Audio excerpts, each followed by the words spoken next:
All right, Shalom. First and foremost, I want to give all praises, glory, and honor to Yahweh, Ba'ashem, Yahweh Shai, Ba'ashem, Rachak Wadash. Double honors to the elder apostles of Great Millstone. And salutation and much love to you, Akim, out there pushing out his word in truth and sincerity. This is the brother Ash from the Great Millstone Tampa Church. I'm just doing a quick video, Lord's will, and it's edifying. Speaking on the chariots, just was meditating on that a little earlier, so Lord's will do an edifying quick lesson on it concerning the chariots. So we'll go ahead and start in Zechariah chapter 5, verse 1. It says, "Then I turned and lifted up mine eyes and looked, and behold, a flying roll. And he said unto me, What seest thou? And I answered, I see a flying roll. The length thereof is 20 cubits, and the breadth thereof 10 cubits." So the dimensions of the chariot was being described. All right, the shape of it. Okay, and it wasn't a piece of bread flying through the air. All right, or a scroll flying through, an actual scroll flying through the air. This is a chariot of the Lord. The same way the Lord left is the same way that he's coming back, and he left in a chariot. All right, sometimes it's called clouds. All right, throughout the scriptures they're called clouds, pillars of fire. All right, so on and so forth. Verse 3, here's the point. It says, "Then said he unto me, This is the curse that goeth forth over the face of the whole earth. For everyone that stealeth shall be cut off as on this side according to it, and everyone that sweareth shall be cut off. And everyone that sweareth shall be cut off as on that side according to it."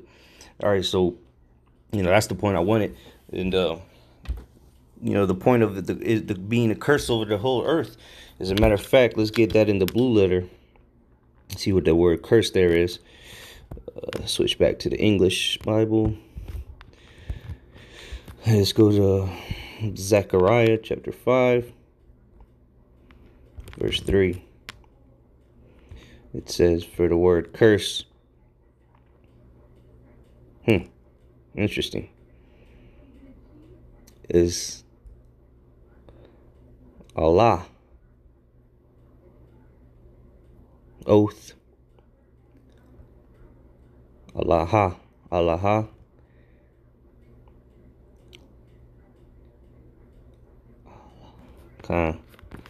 It's not Allah, it's in power, it's Allah. Oh, crap, Salakia. It says oath, a curse from God, from men, execration. That's a good, interesting word there. Let's get that word.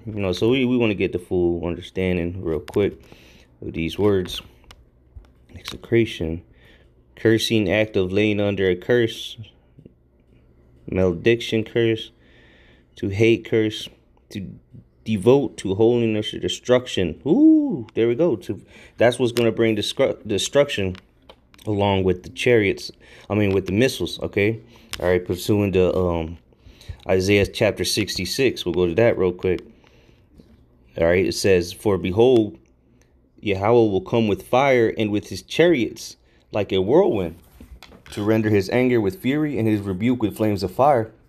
So the Lord, on the day of the Lord, all right, he's going to return. The chariots are going to be bringing two things, salvation and destruction, okay? Right along with those missiles, okay, the ICBMs. And that's going to be a curse from the Most High upon this earth, or destruction. What else is said? Crap. Slovakia. That word excretion,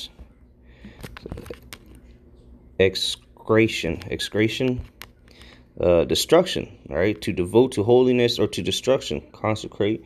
All right, and this place is going to be destroyed. All right, America, via these thermonuclear missiles and chariots of the Lord. So that's why it's considered the curse that goeth over the whole earth. Okay, and let's just read some of the examples, or the descriptions of how they're going to do that. Bring this the destruction. All right. This is Habakkuk chapter 3 verse 4. "And his brightness was as the light, he had horns coming out of his hand. And this is talking about a chariot, okay?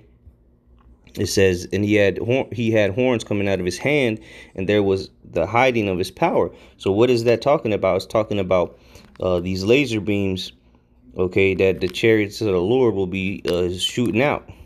Let's go to that in the blue letter as well, Habakkuk 3 and 4. Let's get the word there for, and his brightness was as the light. He had horns, which is Quran.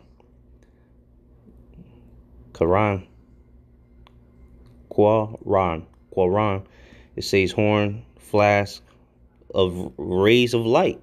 Okay, so what is that? Those rays of light. A ray of light. Okay, laser beams. To shine. This is the root. Quran. Okay, it says to shine, and not the Quran and the book. I'll be simple. It says to shine, to send out rays, to display or grow horns, be horn. Okay, so to shoot out horns, which horns is just symbolic, you know, for power. Just like a bull without horns is powerless.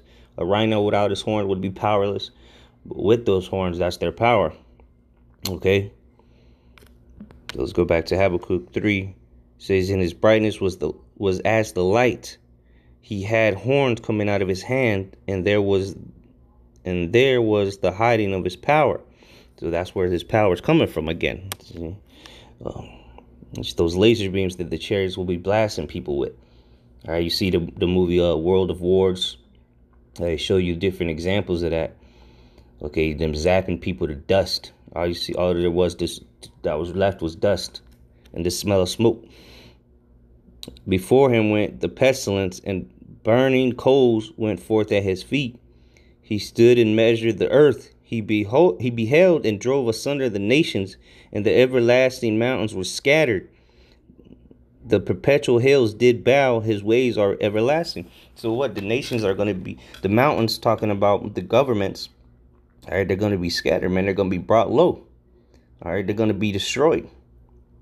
So let's go to another example, because this has happened before. The chariots of the Lord have intervened before and shot these laser beams, or the horn in his hands, as it said in Habakkuk. This is Psalms 18 and 6. "In my distress I called upon Yahweh and cried unto my power. He heard my voice out of his temple, and my cry came before him, even into his ears. Then the earth shook and trembled. The foundations also of the hills moved and were shaken, because he was wroth. There went up a smoke out of his nostrils, and fire out of his mouth devoured. Coals were kindled by it. He bowed the head." And this is talking about a chariot. All right, what the world ignorant calls UFOs.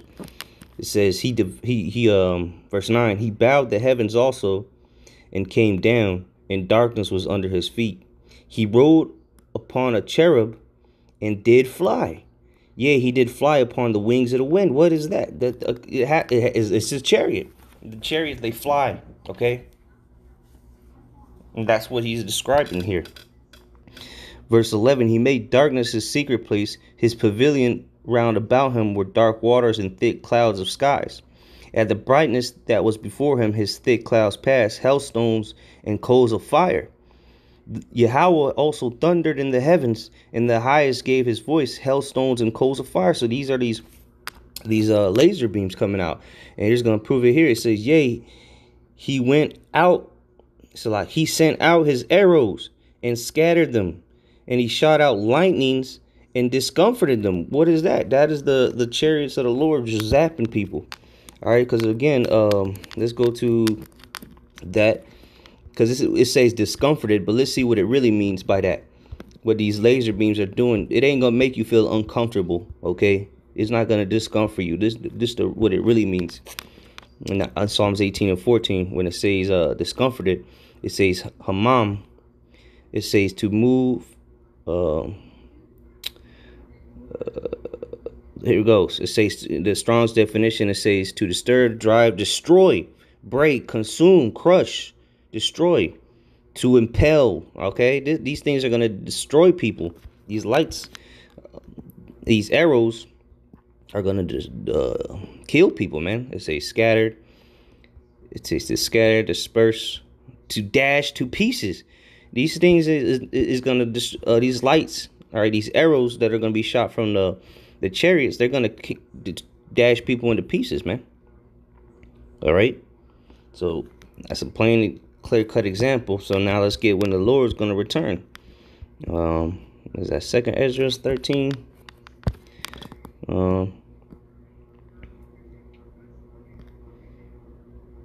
Okay. Let me start at verse 2, 2 Ezra 13 and 2 or 3. And I beheld, and lo, the man waxed strong with the thousands of heaven, which is Yahushai. And when he turned his countenance to look, all things trembled that were seen under him. Why is it going to be seen under him? Because he's coming back in the clouds, the chariots. And whensoever the voice went out of his mouth, all they burned that heard his voice, like as the earth felleth when it feeleth the fire. Because what? That's talking about them laser beams, all right? The weapons of the chariot, so to say. It says, and after this I beheld, and lo, there was gathered together a multitude of men out of number from the four winds of the heaven to subdue the man that came out of the sea. And this is that battle that talks about in Revelation, the war in heaven. All right, Michael and his angels and Satan and his angels, which is going to be all the nations trying to fight against the Lord. Spearheaded by Esau, Edom himself. But verse 6 it says, but I beheld, and lo, he had graved himself a great mountain and flew upon it. So that's the chariot. That's how big the mountain is. I mean, the chariot is going to look like a mountain. Verse 7, but I would have seen the region or place where out the hill was graven, and I could not. So the Lord was going to come on a chariot. Ezra was looking for where this mountain just came out of, where it was carved out of the earth, but he couldn't find it because it's going to come from the skies. All right. And after this I beheld, and lo, all they which were to gather together to subdue him were sore afraid, and yet durst fight. So that the Lord is gonna make, all right, these nations fight him, even though they're gonna be shit in their pants. All right. And lo, as he saw the violence of the multitude that came, he neither lifted up his hand, nor held sword, nor any instrument of war. But I only saw that he sent out of his mouth as it had been a blast of fire, and out of the lips of a flaming breath, and out of his tongue he cast out sparks and tempests. So laser beams, high intensity, concentrated light. All right, this is going to be how these chariots are going to devour, all right, Satan and his army. Verse 11, and they were all mixed together, the blast of fire, the flaming breath, and the great tempest, and fell with violence upon the multitude which was prepared to fight, and burned them up every one, so that upon a sudden of an innumerable multitude nothing was to be perceived, but only dust and smell of smoke. When I saw this, I was afraid. So all that's going to be left of this militaries is just dust, okay, and smell of smoke. Because them laser beams are far superior to the lasers that Esau has, and you can see right now, okay?